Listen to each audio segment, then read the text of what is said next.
Hallelujah, praise the Lord. मैं परमेश्वर का धन्यवाद करती हूँ। मैं एंजल मसीह एक बार फिर से प्रभु यीशु की दया से आप सबके बीच में हूँ। और आज मैं जिस विषय के ऊपर बात करने के लिए जा रही हूँ, मेरा टॉपिक है कि क्या आप अपनी ज़िंदगी की दौड़ में हार तो नहीं रहे हैं? क्या आप सचमुच उस मुकुट को पाना चाहते हैं जो कभी मुरझाएगा नहीं? और अगर आप दौड़ को जीतना चाहते हैं तो आपको क्या करना है? आज हम परमेश्वर के वचन से सीखेंगे कि हमें अपनी दौड़ को जीतने के लिए क्या करना है। प्रभु का वचन हमें क्या सिखाता है? क्यों अक्सर हम अपनी जिंदगी में असफलताओं को देखते हैं? क्यों हम अपनी जिंदगी की दौड़ में हार जाते हैं? क्यों हम अपनी जिंदगी में सफल नहीं हो पाते, या जो चीजें हम चाहते हैं वो चीजें हमें नहीं मिल पाती? आज इसी कुछ सवालों के लिए हम परमेश्वर के वचन से बात करेंगे। हालेलुया।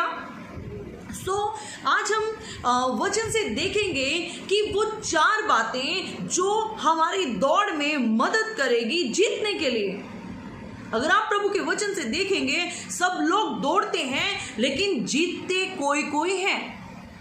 क्या आप उस जीत में शामिल होना चाहते हैं?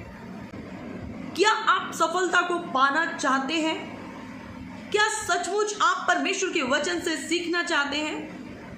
हम कुछ बातों को आज डिस्कस करेंगे। आप इसको पूरा सुने, आप परमेश्वर की आशीष को जरूर पाएंगे। हालेलुया। मैं चाहूंगी मेरे साथ पढ़ेंगे पहला कुरिन्थियों 9 उसका 24 और 25। आप सबने ध्यान से सुनना है। क्या तुम नहीं जानते कि दौड़ में तो दौड़ते सब ही हैं। अब यहाँ पर परमेश्वर का वचन बाइबल हमें क्या सिखाती है कि दौड़ में दौड़ते तो सभी हैं, परंतु इनाम एक ही ले जाता है। लेकिन इनाम कोई एक ही ले जाता है। आगे, तुम वैसे ही दौड़ो कि जीतो। तुम वैसे ही दौड़ो कि जीतो। अब आपको कैसे दौड़ना है कि आप जीतें? आज इन्हीं चीजों को हम सीखेंगे। हालेलुया। प्रभु का वचन बताता है कि तुम्हें अपनी दौड़ को ऐसे दौड़ना है कि आप उसको जीत सकें। आगे, हर एक पहलवान सब प्रकार का संयम करता है। अब हर एक पहलवान जब वो अपनी दौड़ को दौड़ता है, उसके लिए वो हर प्रकार का संयम करता है। वे तो एक मुरझाने वाले मुकुट को पाने के लिए इतनी मेहनत करता है। आगे, यह सब करते हैं, परंतु हम तो उस मुकुट के लिए करते हैं जो मुरझाने का नहीं। एक नॉर्मल इंसान जब अपनी जिंदगी में दौड़ता है, किसी चीज के लिए कुछ परिश्रम करता है, वो उस मुकुट को पाने के लिए जो एक ना एक दिन मुरझा जाएगा। लेकिन जो हम लोगों की दौड़ है, वो दौड़ उस मुकुट के लिए जो कभी भी मुरझाएगा नहीं। आपको उसके लिए क्या तैयारी करनी है? इसकी पहली चीज मैं आपको बताना चाहूंगी। हर एक पहलवान जब अपनी तैयारी को करता है, वो अपनी डाइट को मेंटेन करता है, अपना सब कुछ करता है, लेकिन उसके साथ साथ उसको अपने जीवन में अनुशासित होने की बहुत ज्यादा जरूरत है। अगर उसको ये नहीं पता होगा कि मुझे मेरी डाइट किस टाइम पर लेनी है, अगर उसे ये नहीं पता होगा कि मुझे जो दौड़ का समय है वो मुझे सुबह भागना है, दोपहर को भागना है या शाम को भागना है, तो वो कुछ नहीं कर पाएगा। उसको हर एक चीज के साथ अनुशासन की जरूरत है। अगर आज आप भी अपनी जिंदगी में सफल होना चाहते हैं, तो इसका पहला पॉइंट जो है वो है कि आपको अनुशासित होना है। आपके जीवन का जो समय है, आपको हर दिन अपने जीवन का समय परमेश्वर के साथ जरूर बिताना है। ये सबसे बड़ा रीजन है कि आप अपनी जिंदगी की हर उस जंग को जीत सकते हैं। हालेलुया। देखिए, मैं आपको एक एग्जांपल देना चाहूंगी। एक इंसान है जिसको डेली डायलिसिस के लिए जाना है, क्योंकि उसको अपनी जिंदगी को बचाना है। और अगर साथ में उसका एक फ्रेंड आए, उसको कहे कि मेरे साथ तू शॉपिंग के लिए चल, तो वो किसको चुनेगा? वो सबसे पहले अपने डायलिसिस को चुनेगा, क्योंकि उसको अपनी जिंदगी को सेव करना है। वो शॉपिंग को सेकंड नंबर पर लेकर आएगा। लेकिन आज के टाइम में हम अपनी जिंदगी में परमेश्वर को सेकंड नंबर पर रखकर, थर्ड नंबर पर रखकर पहले अपनी जिंदगी की प्रायोरिटीज कुछ और सेट कर देते हैं, जिसकी वजह से हम अपनी जिंदगी की दौड़ में असफल होते हैं।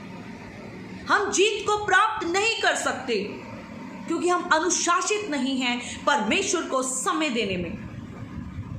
अगर एक पहलवान को जीतना है तो उसको अपने वर्कआउट के लिए समय निकालना होगा। अगर आप अपनी जिंदगी की दौड़ को जीतना चाहते हैं, आप उस मुकुट को पाना चाहते हैं जो कभी मुरझाएगा नहीं, तो आपको परमेश्वर के लिए समय निकालना होगा। यह बहुत ज्यादा जरूरी है। और इसका सेकंड पॉइंट मैं आपको बताने के लिए जा रही हूं, इब्रानियों 12 उसका 1 और 2 हम पढ़ेंगे। इस कारण कि गवाहों का ऐसा बड़ा बादल हमको घेरे हुए है, तो आओ हर एक रोकने वाली वस्तु और उलझाने वाले पाप को दूर करके वह दौड़ जिसमें हमें दौड़ना है, धीरज से दौड़े। अब यहाँ पर परमेश्वर का वचन हमें यह सिखाता है कि हमें हर एक रोकने वाली वस्तु को और उलझाने वाले पापों को अपनी जिंदगी से दूर रखना है। ये मेरा सेकंड पॉइंट है कि आप अपनी जिंदगी में सफल इसलिए नहीं हो पाते हैं क्योंकि हम उलझाने वाले पापों में उलझ जाते हैं। अक्सर हम अपनी जिंदगी का समय वेस्ट कर देते हैं फजूल की बातों को सोचने में। हम अपनी जिंदगी का बहुत सारा समय ये सोचने में भी बिता देते हैं कि उसके घर में क्या हो रहा है, उसके परिवार में क्या हो रहा है, वो इंसान इतना बढ़ क्यों रहा है, वो इंसान ऐसा क्यों कर रहा है, मैं उसको नीचा गिराने के लिए क्या कर दूं, मैं उसकी चुगलियां कहां पर कर दूं, मैं उसकी निंदा कहां पर कर दूं। ये सब फजूल की बातों में शैतान आपको उलझा देता है। और आपकी वो रेस, जब एक इंसान अपनी रेस के लिए दौड़ता है तो आपने देखा होगा कि सबके एक ट्रैक होते हैं। अगर एक दौड़ने वाला खिलाड़ी अपने ट्रैक को छोड़कर दूसरे के ट्रैक के ऊपर फोकस करेगा तो वो कभी भी जीत नहीं सकता। आज हम अपने आप को छोड़कर दूसरों के ऊपर ज्यादा फोकस करते हैं, फजूल की बातों में ज्यादा ध्यान लगाते हैं, हम चुगली निंदाओं में ज्यादा गुम रहते हैं।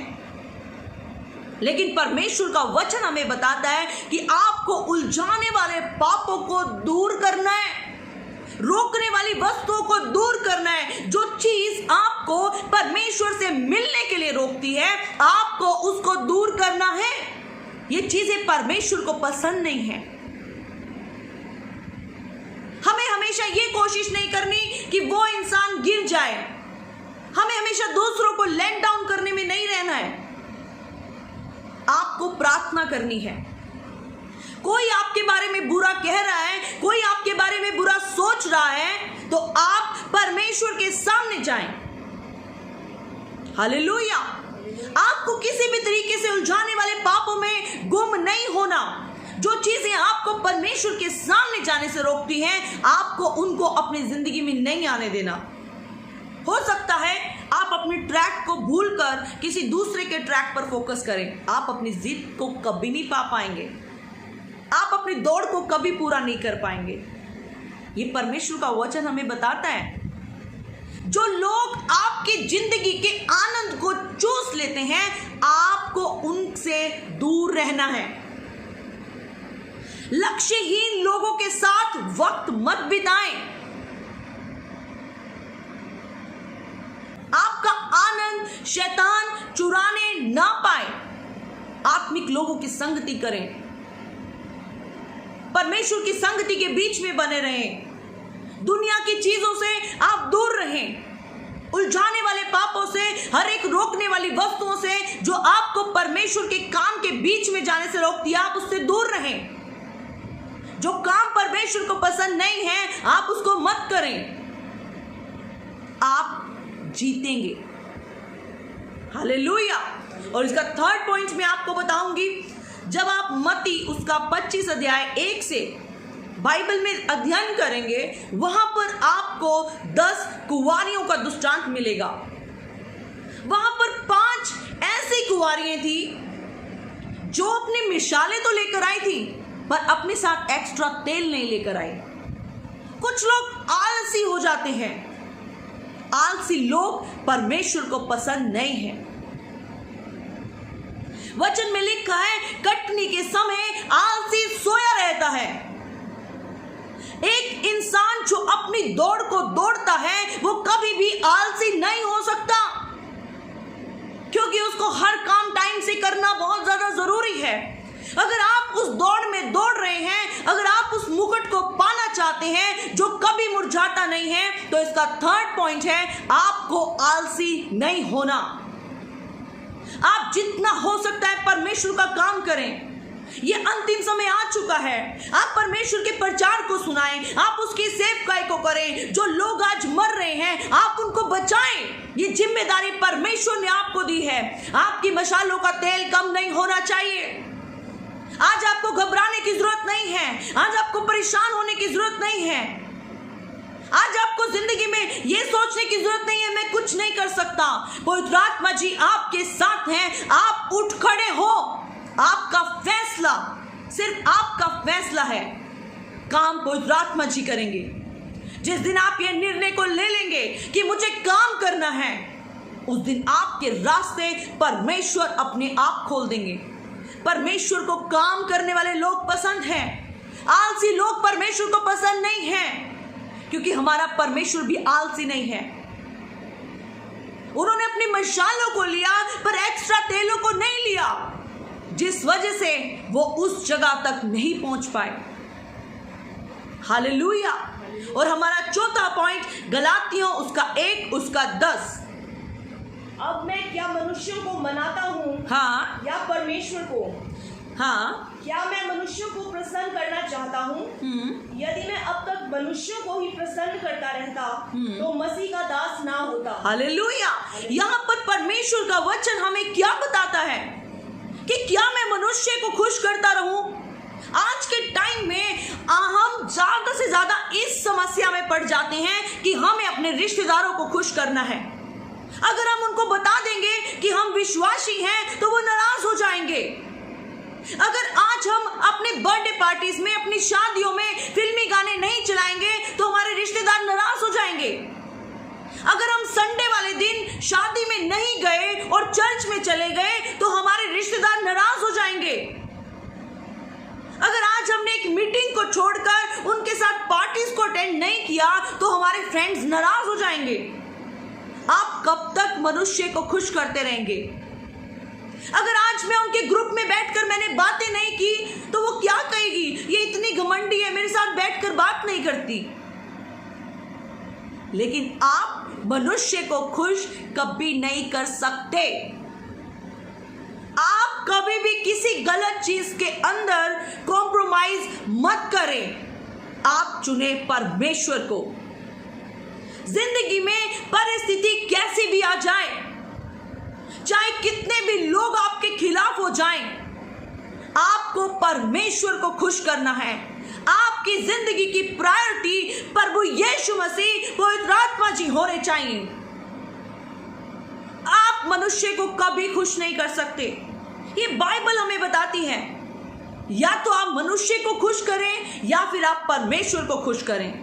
आप एक ही काम कर सकते हैं। चुनाव आपका है। हालेलुया। जो 4 बातें आज हमने सीखी, पहली चीज, हमें किसी भी तरीके से अपनी जिंदगी का समय निकालकर परमेश्वर को देना है। दूसरी बात, किसी भी तरीके के उलझाने वाले पापों में हमें नहीं जाना। कोई भी रोकने वाली वस्तु हमें रोक ना सके। तीसरी बात, आपको आलसी नहीं होना। और चौथी बात, आपको मनुष्य को खुश नहीं करना, आपको परमेश्वर को खुश करना है। जब आप इन 4 बातों को फॉलो करेंगे और आप यीशु की ओर देखकर एक लक्ष्य को लेकर काम करेंगे, आप अपनी जिंदगी की किसी भी दौड़ में फेल नहीं हो सकते। परमेश्वर विजय है, प्रभु यीशु मसीह विजय है, आनंद है। जो आनंद आपको प्रभु यीशु की संगति में मिलेगा वो आपको दुनिया में कहीं पर भी नहीं मिल सकता। आज आप इन चीजों के बारे में सोचें और आप वचन को पढ़ें, अध्ययन करें और आप परमेश्वर के वचन को फॉलो करें। प्रभु यीशु मसीह आपको आशीष दे। सफलता आपकी है, लेकिन उससे पहले आपको चुनाव करना है, आपको फैसला लेना है। आप परमेश्वर को चुन रहे हैं या आप दुनिया को चुन रहे हैं। Praise the Lord, God bless you. परमेश्वर आपको आशीष दे।